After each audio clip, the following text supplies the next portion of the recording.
Welcome to ராஜாவட்டி kitchen. நம்ம கிச்சனில் நம்ம இன்றைக்கி என்ன ரெசிபி பார்க்க போகிறோம் அப்படின்னா, நம்ம இன்றைக்கி தக்காளி குழம்பு தான் செய்ய போகிறோம். ரொம்ப ஈஸியான முறையில் நம்ம செய்ய போகிறோம். வாங்க எப்படி செய்யலான்னு பார்க்கலாம். வாங்க வீடியோக்குள்ளே போகலாம்.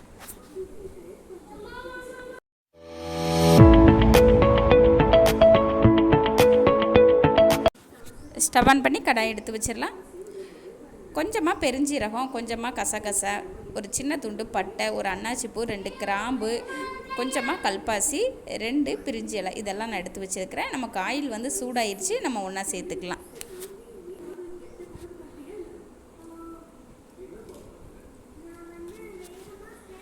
ஒரு 15 எண்ணம் பூண்டு பல் வந்து நான் தோல் நீக்கிட்டு எடுத்து வச்சுருக்கிறேன். நம்ம ஒன்றா சேர்த்துக்கலாம். சின்ன வெங்காயம் நான் வந்து 1 கப் அளவுக்கு நான் க்ளீன் பண்ணிவிட்டு எடுத்து வச்சுருக்கிறேன். நம்ம அந்த டைமில் ஒன்றா சேர்த்துக்கலாம். சேர்த்துட்டு நல்லா கலந்து விட்டுடலாம். ஒரு 6 முந்திரி பருப்பு சேர்த்துக்கலாம்.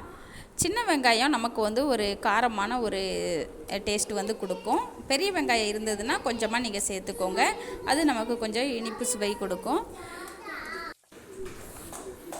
வெங்காயம் பூண்டு எல்லாமே நமக்கு ஓரளவுக்கு நல்லா வதங்கி வந்துடுச்சு. இந்த டைமில் நான் சின்ன சைஸுக்கு தேங்காய் கட் பண்ணி எடுத்து வச்சுருக்கிறேன். கொஞ்சமாக நம்ம சேர்த்துக்கிட்டால் போதும். நம்ம சேர்த்துக்கலாம். பாருங்கள், இந்த அளவுக்கு நம்ம சேர்த்துக்கிட்டோம்னா சரியாக இருக்கும். நல்லா கலந்து விட்டுலாம். அடுத்ததாக ஒரு 5 மீடியம் சைஸ் தக்காளி வந்து நான் கட் பண்ணி எடுத்து வச்சுருக்கிறேன். நாட்டு தக்காளி. நமக்கு அதிலே புளிப்பு இருக்குங்கிறதுனால நம்ம புளி எதுவும் சேர்க்க வேண்டாம். அதுவே நம்ம ஆப்பிள் தக்காளி நம்ம எடுத்துக்கிட்டோம் அப்படின்னா கொஞ்சமாக நம்ம புளி சேர்த்து வதக்கிக்கணும். இதோட சேர்த்து நல்லா கலந்து விட்டுறலாம்.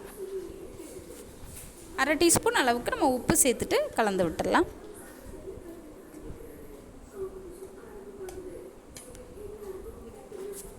நமக்கு தக்காளியுமே நல்ல ஓரளவுக்கு வதங்கி வந்துடுச்சு. இந்த அளவுக்கு வதங்கினா போதும். இந்த டைமில் மசாலா பொடி சேர்த்துக்கலாம்.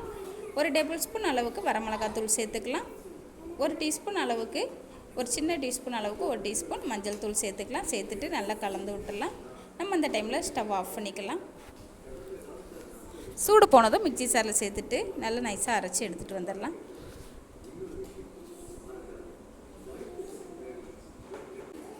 நமக்கு சூடெல்லாம் போயிடுச்சு. நம்ம மிக்ஸி சாரில் சேர்த்துக்கலாம். நம்ம மிக்ஸி சாரில் சேர்த்துட்டோம். நம்ம நல்லா நைஸாக அரைச்சி எடுத்துகிட்டு வந்துடலாம். நம்ம அந்த அளவுக்கு நைஸாக அரைச்சிக்கிட்டோம்னா நமக்கு சரியாக இருக்கும். அடுத்ததாக ஸ்டவ் ஆன் பண்ணி கடாய் எடுத்து வச்சிடலாம். நமக்கு கடாய் சூடாயிருச்சு. ஆயில் சேர்த்துக்கலாம். ஒரு சின்ன துண்டு பட்டை, 2 கிராம்பு, ஒரு அன்னாச்சிப்பூ, ஒரு ஏலக்காய், ஒரு பிரிஞ்சி இலை, கொஞ்சமாக பெருஞ்சீரகம், கொஞ்சம் கல்பாசி, இதெல்லாம் நான் எடுத்து வச்சுருக்கிறேன். நம்ம ஒன்றா சேர்த்துக்கலாம். அடுத்ததாக நம்ம அரைச்சி எடுத்து வச்சுருக்கிற நம்ம அந்த மசாலா பேஸ்ட்டை நம்ம ஒன்றா சேர்த்துக்கலாம். மிக்ஸி சாரில் தண்ணி சேர்த்துட்டு நம்ம ஒன்றா சேர்த்துக்கலாம்.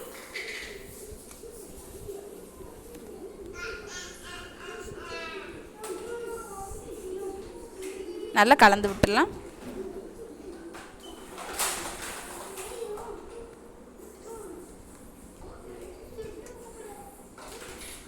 நம்ம தக்காளி குழம்புக்கு தேவையான அளவு தண்ணி இந்த டைமில் சேர்த்துக்கலாம்.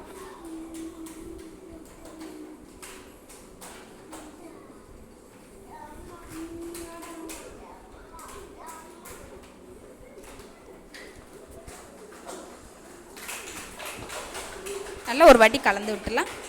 தக்காளி குழம்புக்கு தேவையான அளவு உப்பு சேர்த்துக்கலாம். ஆல்ரெடி ஏற்கனவே நம்ம தக்காளி வதங்குறப்போ கொஞ்சம் சேர்த்துருக்குறோம். பார்த்துட்டு போதுமான அளவு மட்டும் நம்ம சேர்த்துக்கலாம்.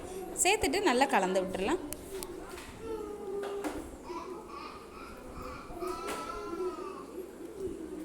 அவ்வளோதாங்க. நல்லா கொதி வந்து எண்ணெய் பிரிஞ்சு வந்ததும் நம்ம ஸ்டவ் ஆஃப் பண்ணிக்கலாம்.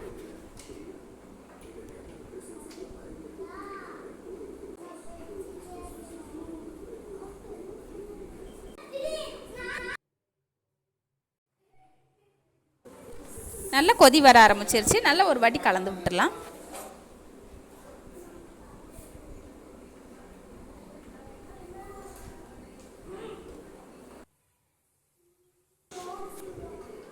நமக்கு நல்ல எண்ணெய் பிரிஞ்சு வந்து நமக்கு தக்காளி குழம்பு கொஞ்சம் நல்லா திக்காக வந்துருச்சு. நம்ம இந்த டைமில் ஸ்டவ் ஆஃப் பண்ணிக்கலாம். மல்லி இலை இருந்தால் இந்த டைமில் நீங்கள் சேர்த்துக்கோங்க. என்கிட்ட மல்லி இலை இல்லை, அதனால் கொஞ்சமாக கருவேப்பிலை சேர்க்குறேன். நல்ல ஒரு வாட்டி கலந்து விட்டுடலாம்.